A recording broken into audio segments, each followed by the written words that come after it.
So today, let's talk about the things you actually have to do to survive an economic depression like we're in today.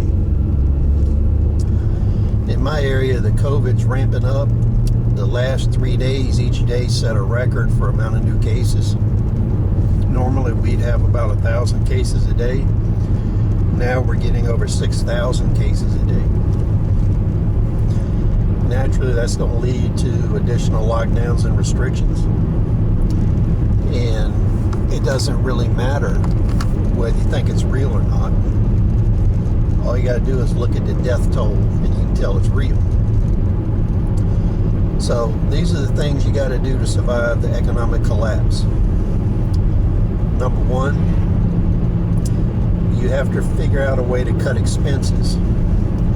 So right now you should be eliminating anything you don't have to pay. And what you want to do is go through what you do have to pay and prioritize it in the order that guarantees your survival. That way, if you run out of money, you pay the most important stuff first. Now, if there's any jobs in this area and you need a job or you need additional income, then you're going to need the internet and a phone line. So after mortgage, food, you're going to need internet and telephone in order to secure employment or do business. The second thing you got to do is have something to eat and drink.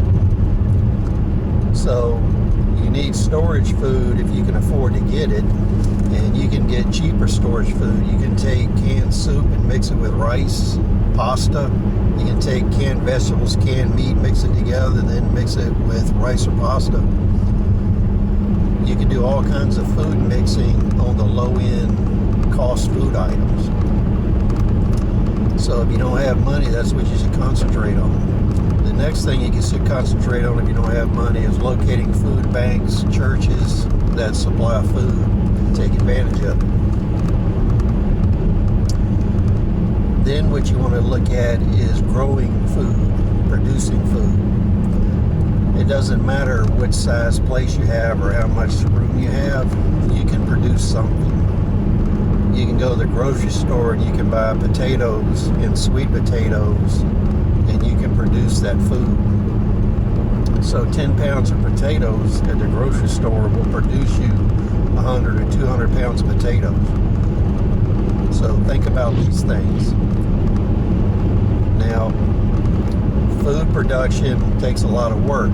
If you're not working, you have the time to do that. So that's another thing to think about. The next thing, and the biggest one to your long-term sustainability, is being able to produce money at home.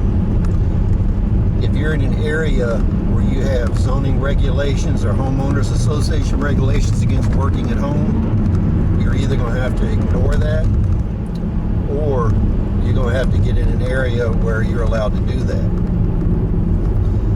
One thing you need to be real careful of is the difference between working at home and having a business at home. The tax implications and business license implications of that are pretty severe. If you can work online and produce income, whether you're tutoring students, whether you're selling stuff on eBay, whether you're buying and selling, that you can do at home pretty safely. The only way they really know you're doing that, as far as your neighbors, is deliveries from UPS, FedEx, and the post office. And in today's environment where people are shopping online, that's not really a danger anymore because there's so many deliveries coming and going, people don't know why or what you're getting. Now, as far as working from home and having a business, you need to determine whether the business you're doing, whether it's a side business or a full-time business, is there sufficient customers in your area to support that business? If there's not, your business has to be the type where you can use the internet in order to secure a larger market to market your products or services. That's another reason you got to keep the internet and telephone going, is to be able to do business and work from home. In my instance, I've been in the gun business for 29 years. When I first started, I found that I didn't have enough clientele in my area because it was very rural and poor to support a business. That caused me to specialize and go online so I could offer my services over the entire United States. That afforded me a lot of additional work, product, and supplies that I wouldn't have had access to otherwise. Now, if you're doing business or working from home, you have to be able to process payment. If that means that you can only take money orders, you have to have some kind of local bank ATM where you can deposit those funds. If you have sufficient money in accounts, you can set up payment accounts with PayPal, other online processors, and secure your money. Now, one thing I really want you to think about, when I've been doing business in the past, some of the ways I really increased my income and wealth was not through money transactions. It was through barter and exchanges and trades. A lot of times you can do like-for-like trades that don't encounter any revenue issues. Or you can do large barter transactions, split that out and sell that stuff off. And I found over the years, I actually made a whole lot more profit on barter exchanges and trades than I did buying stuff and reselling it. So these are some of the considerations you need to keep in mind for this economic depression. The last and most important thing is you should be looking at a minimum 10-year depression. The amount of damage that's been done, businesses closed, it's going to take a minimum of 10 years to recover from this. It could go even further. For instance, at my age, I may not actually see the end of this depression.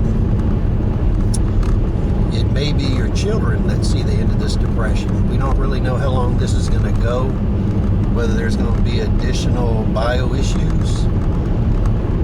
This pretty much looks like it was a bio attack. Whether you believe that or not, it's immaterial.